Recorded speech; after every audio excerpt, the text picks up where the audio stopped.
To wrap things up, let's create our fourth and final block, and also our easiest block, which, according to our wireframes, displays the most recent blog posts. Okay, you could probably do this with your eyes shut.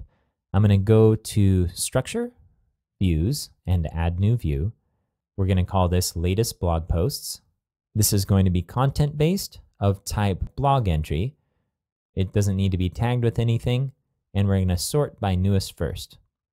We'll uncheck Create a Page. We'll check Create a Block. We'll leave the block title at Latest Blog Posts. We'll display it as an unformatted list of titles. We'll set the maximum items to 5 and click Continue and Edit. Believe it or not, if we scroll down, we're looking at our final block. That's all we needed to do. Doesn't that feel good? Okay, I'm going to click Save at the top.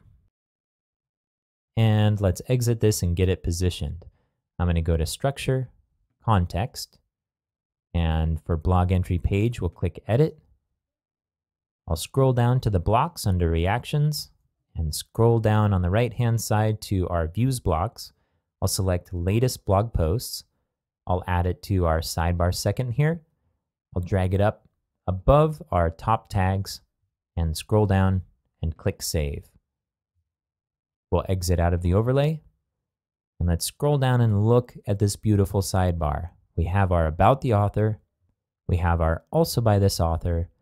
We have latest blog posts and top tags. We even have our search bar positioned correctly at the bottom based on what our wireframes say here.